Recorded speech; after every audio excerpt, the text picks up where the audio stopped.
Guys, to part 15. Now I'm making this part 15 just to explain some things here for the longer lk5 Pro that I was having an issue with. So I've been in contact with the customer support for the company, and they called me this morning. Really, it was like 4:30 my time this morning, and I know that's why for sure they have to be a company that's in China. I'm pretty sure it was like afternoon or nighttime at their time. Either way, I wanted to show you. This is just one email, but I'm going to show you the other email really quick. So this is the motherboard. I'm pretty sure that I have. This is the first old generation of the motherboard. So let me just get out of here if I can get back here. Let me close that out. So if you could see that motherboard, it is showing an Atmel chipset. So that most likely is an 8-bit motherboard. So basically like the Arduino Mega, the Arduino Mega 2560, I believe is what it's called. And you can see right here, this is exact motherboard that I have here. So let me just close. Where's my mouse? Okay, hold on. So let me just go over here. Ignore this for right now. So right here, this is the original motherboard that I have on my 3D printer right now. The first 3D printer that I bought, and it's called the old style, is what they named it as. So it has these right here, green stepper motor driver. I think those are the A4988 stepper motor driver chips, and then it also has the TMC 2209 or 2208 stepper driver chips. These three white ones right here, and that is exact motherboard that I have, because when I was working on this 3D printer, I looked at everything and I did see all those same pieces inside of the motherboard. So that LGT underscore kit V1.0 is the motherboard that I have when I first bought my 3D printer. But this is the new style right here. And I was able to verify that. I did take a picture of it when I was trying to take apart the new 3D printer to see what the issue could be, or basically me taking it apart so I could put it in the box. So this is the new 3D printer motherboard, and you can see right here, this USB port is the USB Micro B. And I do have that cord. It's for my Blue Yeti microphone. It's a USB microphone. And the original first 3D printer motherboard has the USB Type B for like regular paper printers and 3D printers as well. So for like the Arduino Mega 2560, they all use that same USB port. So that's why I believe this is basically a Arduino Mega Ramps 1.4 shield board or something like that. So right here is the problem that I was having with the brand new 3D printers. As you can see, they have two different styles. This is the new style, and the new style was the one that wasn't allowing me to update the firmware through the USB port, because Cura wasn't able to read this motherboard, I guess, because it's made. Let me just see if I can zoom in on it.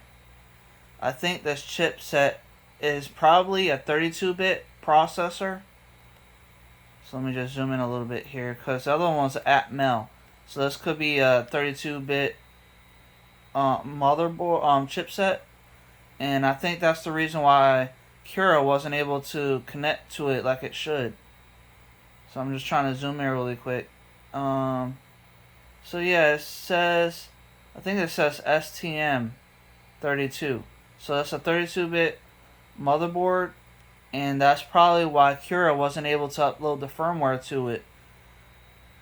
But I've been in contact with the company, the company called Longer. They contacted me through a phone call and on email here, as you can see this picture here. And let me just get out of this so I can show you a little bit here. So I gave them my phone number so that they could call me about the issue and seeing if they could help me out with it.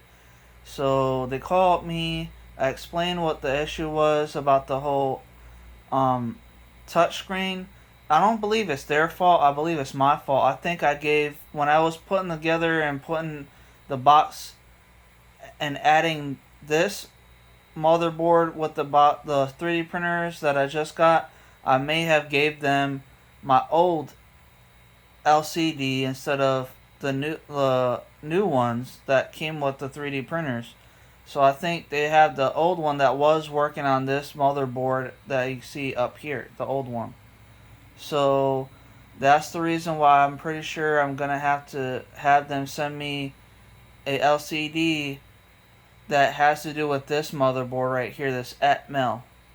Basically, it's supposed to be like an Atmega type, but it's called Atmel.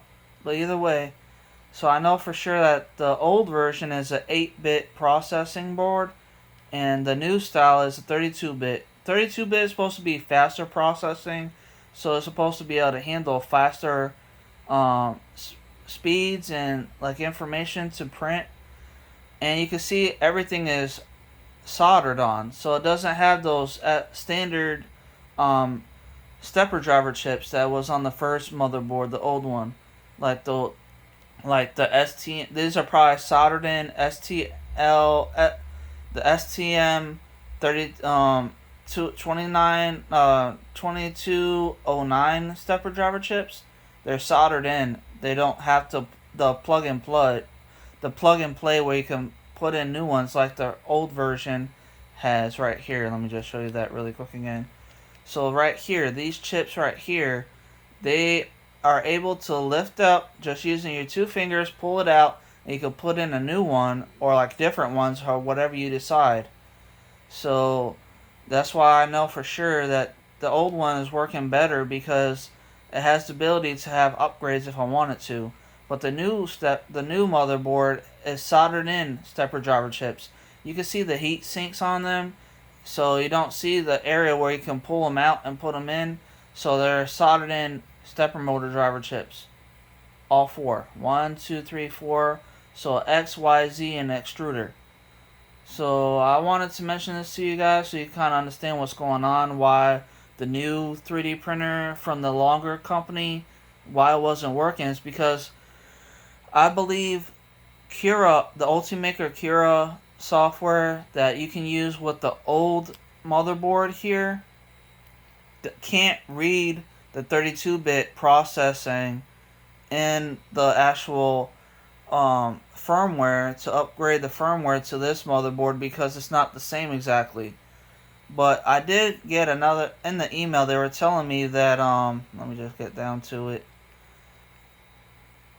They want me to send a picture of the actual motherboard just to make sure they know what whatever touchscreen they need to send me.